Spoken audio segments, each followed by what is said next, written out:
chez Miguel Guéwa, si tu es intéressé par les thématiques d'immigration en Allemagne ou bien de la formation en soins infirmiers en Allemagne, je t'invite tout simplement à t'abonner et à cliquer sur la cloche de notification. Même si tu es intéressé par savoir comment les immigrants africains vivent en Allemagne, je trouve que cette chaîne, c'est une très très bonne chaîne pour toi. Alors aujourd'hui, on va parler du problème de tous ceux qui désirent immigrer en Allemagne. Je suis arrivé en Allemagne aujourd'hui, il y a peut-être 2 ans aujourd'hui, et avec un certain recul, je me rends compte qu'il y a 2 choses principalement sans lesquelles je n'y pourrais pas être ici. La première chose que je veux partager avec vous, c'est la persévérance. Si vous désirez immigrer en Allemagne, il faut avoir un moral de fer. Même moi, je n'ai pas été très persévérant, mais je remercie beaucoup le bon Dieu de m'avoir donné un père. C'est lui qui m'a permis d'être toujours persévérant.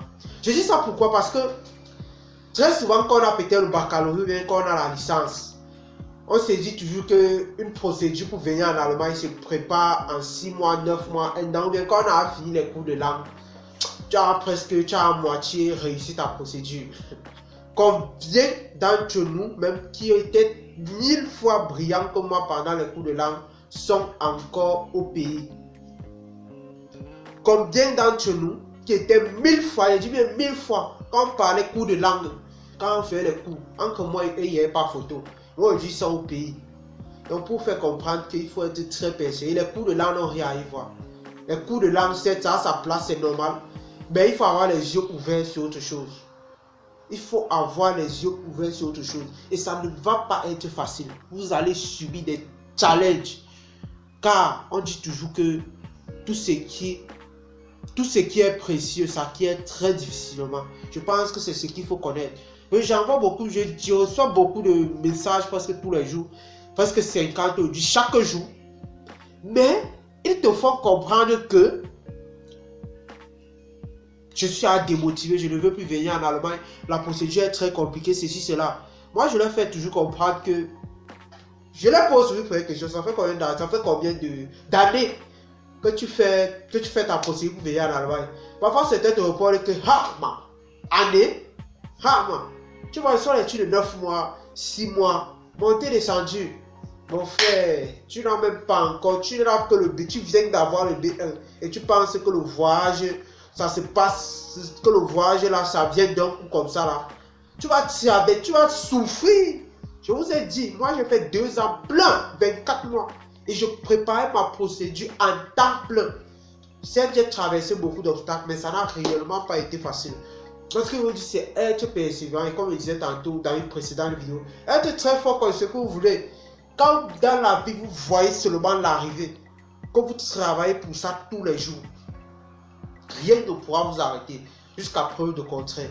Ce que vraiment, ce n'était pas votre voix, comme on dit souvent. Rien ne pourra vous arrêter. Là, vraiment, il faut qu'on se dise la vérité. Il faut seulement voir l'arrivée. Être fort parce que qu'il pleuve ou il neige. Moi, je vais créer ma place et je vais y arriver. C'est ça. Beaucoup n'ont pas cru à moi quand j'ai dit, même à mes parents, quand on a dit qu'on devait voyager. On a dit, ah, toi là, fils d'un pauvre Wagner, le pauvre. Fils d'un... Mais, aujourd'hui, je suis là et je continue mon aventure.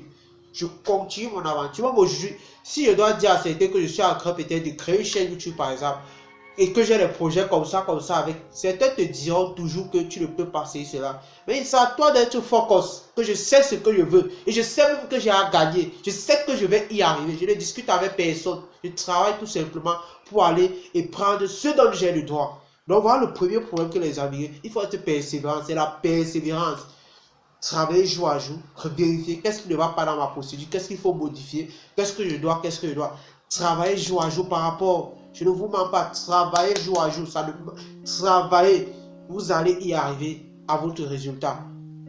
La deuxième chose que je veux partager avec vous, c'est le manque d'informations. Ils ne sont pas très bien informés. Combien même des hommes ici là qui leur donnent les fausses informations? Beaucoup vont s'étonner, mais c'est ce que nous vivons chaque jour. Chaque jour, on tape les commentaires comme c'est ce que nous vivons. Pas dire que mon oncle avait pris mon dossier, il a balancé dans le tiroir. Il a pris, il a fait ceci. Je l'ai appelé un jour, il a dit qu'il a oublié. Le manque d'information. Comment faire pour avoir la bonne information? Ce que je vais vous dire, c'est de vous rapprocher des gens qui sont sur le terrain. Quitte même que ce ne soit pas votre famille. Si c'est un ami, c'est super. Oui, c'est quelqu'un que vous avez vraiment souffert, si vous avez noué de bons liens pendant vos cours de langue. Si c'est un ami, c'est encore super. Si c'est un ami ou pas, c'est encore. Mais la famille, parfois, il y a trop de sentimental à l'intérieur. Et je vous conseille toujours, comme moi j'ai toujours dit, si vous voulez accélérer dans votre processus pour veiller en Allemagne, cherchez-vous un correspondant sur le territoire. Cela va vous débloquer beaucoup de portes pour vous ne vous imaginez même pas. Moi, je dis ça en connaissance de cause. Et j'ai subi. Cela va vraiment et réellement vous débloquer les portes. J'ai subi, je vous ai toujours dit, je vais vous raconter cette histoire. J'ai dépensé 1 million de francs CFA, nous les pauvres, à moins 1 mois de l'obtention de mon visa. À quoi c'était donc dû comme faute? C'est une très longue histoire, mais c'était des fautes évitables. C'était des fautes évitables et très évitables. Mais comme je n'avais pas de correspondant, j'avais quelqu'un en Allemagne, mais quelqu'un qui n'était pas réellement, qui ne maîtrisait pas réellement de quoi il s'agit. Et c'est la raison pour laquelle je suis tombé dans ce trou. Donc, faites gaffe, cherchez un correspondant en Allemagne, même si ce n'est pas moi, cherchez autre personne. Quelqu'un vraiment qui va s'asseoir et travailler sur votre dossier. Sans ça, réellement, il vous donner les véritables informations. Sans ça, réellement, ça va être très très compliqué pour vous de venir très très rapidement. Voilà ce que j'avais à partager avec vous. Laissez-moi votre avis dans les commentaires et partagez la vidéo au maximum. On se voit dans les prochaines vidéos. C'était Miguel Noah. Ciao, ciao.